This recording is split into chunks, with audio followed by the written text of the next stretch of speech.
Assalamualaikum warahmatullahi wabarakatuh. Pada video kali ini saya akan membahas tentang macam-macam titrasi. Ada dua hal yang saya akan bahas pada video kali ini. Yang pertama ada jenis titrasi yang didasarkan pada reaksi kimia. Yang kedua ada jenis titrasi yang didasarkan pada cara melakukan titrasi. Kita akan bahas satu persatu mulai dari yang berdasarkan reaksi kimia.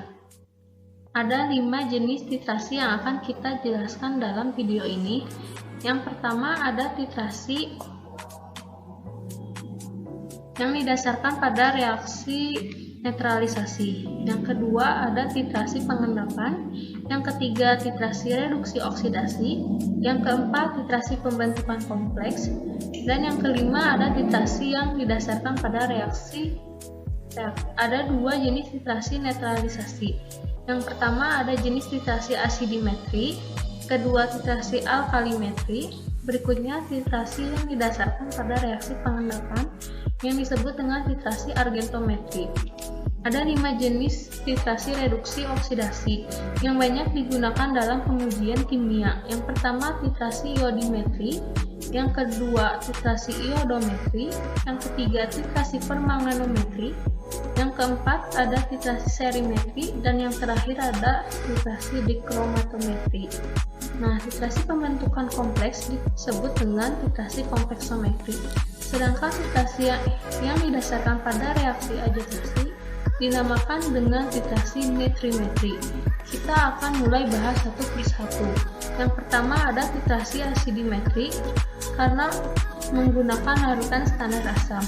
Yang kedua alkalimetri. Apa itu alkalimetri? Alkalimetri merupakan titrasi netralisasi yang menggunakan larutan standar alkali. Berikutnya titrasi argentometri. Titrasi ini didasarkan pada pengendapan analit dengan menggunakan larutan standar perak netral.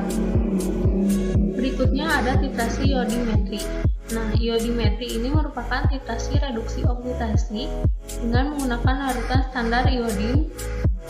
Kalau iodometri, titrasi reduksi oksidasi yang dilakukan dengan penambahan kalium iodida pada analit sehingga akan menghasilkan iodin.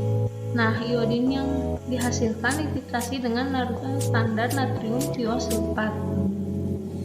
Selanjutnya ada titrasi reduksi oksidasi permanganometri.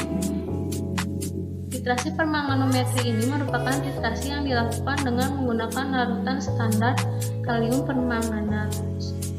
Berikutnya ada titrasi serimetri. Titrasi serimetri merupakan titrasi reduksi oksidasi dengan larutan standar seri sulfat. Yang terakhir ada titrasi dikrometri. Nah, titrasi dikrometri merupakan titrasi reduksi oksidasi dengan menggunakan larutan standar kalium dikromat. Selanjutnya kita akan bahas pada titrasi kompleksometri. Apa itu titrasi kompleksometri? Titrasi kompleksometri titrasi yang didasarkan pada pembentukan ion kompleks dengan penggunaan larutan standar suatu ligan. Contoh ligan yang paling banyak digunakan adalah larutan EDTA atau etilen diamin tetraasetat. Yang terakhir ada titrasi nitrimetri. Apa itu nitrimetri? Merupakan titrasi agitasi dengan menggunakan larutan standar natrium nitrit. Hal itu jadi tadi penjelasan tentang jenis-jenis titrasi yang didasarkan pada reaksi kimia. Jadi kita sudah kenal yang namanya titrasi asidimetri, alkalimetri, iodimetri, iodometri, permanganometri, serimetri, dikromatometri, argentometri, kompleksometri, dan yang terakhir ada nitrimetri. Nah, selanjutnya kita akan mengenal jenis titrasi yang didasarkan pada cara melakukan titrasi. Ada 3 jenis titrasi yang didasarkan pada cara melakukan titrasi. Yang pertama ada titrasi langsung yang dilakukan secara langsung. Yang kedua ada titrasi tak langsung. Nah, yang terakhir titrasi balik. Titrasi langsung merupakan titrasi yang dilakukan dengan mereaksikan analit dengan larutan standar secara langsung. Titrasi tak langsung merupakan titrasi yang dilakukan dengan mereaksikan analit dengan suatu zat kemudian dititrasi dengan larutan standar. Yang ketiga ada titrasi balik, yaitu titrasi yang dilakukan dengan mereaksikan analit dengan larutan standar pertama kemudian sisa larutan standar dititrasi dengan larutan standar kedua.